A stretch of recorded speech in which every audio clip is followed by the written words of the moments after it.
Good morning friends, welcome to short and smart learning. आज की dictation है 90 शब्द प्रति मिनट डिक्टेशन, जो कि एक लीगल डिक्टेशन है तथा आने वाले आपके हाई कोर्ट एग्जाम की दृष्टि से अति महत्वपूर्ण है। तो डिक्टेशन को लिखिए, साथ ही इसका ट्रांसक्रिप्शन जरूर कीजिए और डिक्टेशन की पीडीएफ से इसका मिलान कीजिए। डिक्टेशन की पीडीएफ के लिए हमारे व्हाट्सएप और टेलीग्राम ग्रुप को ज्वाइन कीजिए और हमारे चैनल को सब्सक्राइब कीजिए ताकि आपको इसी तरह की लीगल डिक्टेशन डेली प्राप्त हो सके। डिक्टेशन शुरू होगी 5 सेकंड बाद। स्टार्ट। प्रार्थी सीमा अभिसाक्ष्य 1 के प्रति परीक्षण में की गई स्वीकारोक्ति से स्वयं उसके मुख्य परीक्षण में किए गए इस तथ्य का खंडन होता है कि आवेदिका कोई काम नहीं करती है और उसके पास आय का कोई साधन नहीं है। विराम।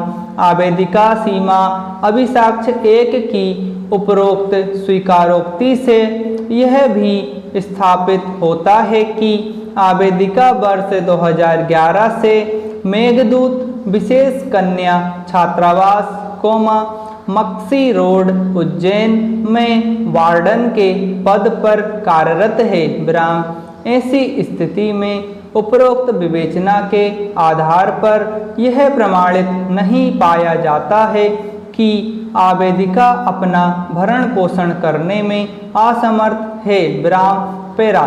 आवेदिका अनावेदक से पर्याप्त कारणों से अलग रह रही है, इस संबंध में सीमा अभिसाक्ष्य 1, व राकेश अभिसाक्ष्य 2 ने अपने मुख्य परीक्षण में इस आशय के कथन किए हैं कि शादी के बाद से ही राजेंद्र शुक्ला का व्यवहार आवेदिका के प्रति क्रूरतापूर्ण तथा अनावेदक आवेदिका के साथ लड़ाई झगड़ा करता था तथा घर से बाहर निकाल देता था। विराम।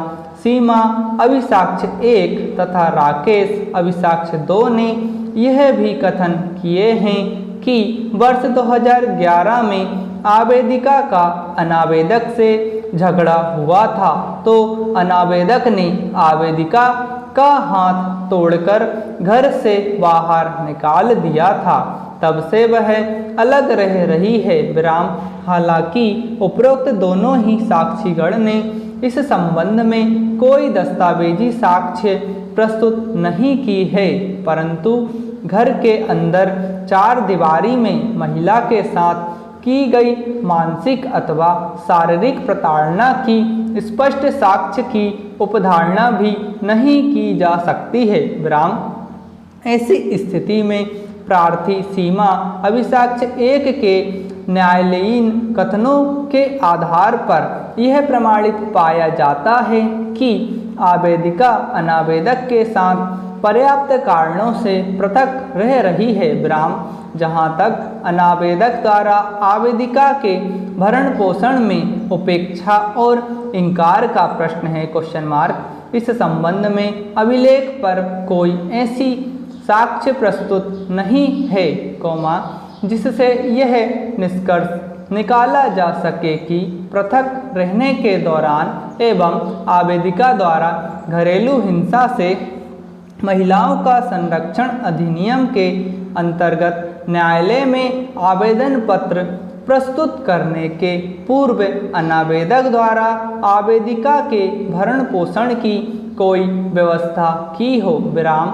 ऐसी स्थिति में यह भी प्रमाणित पाया जाता है कि अनावेदक द्वारा आवेदिका के भरण पोषण में उपेक्षा एवं इनकार किया गया है। विराम।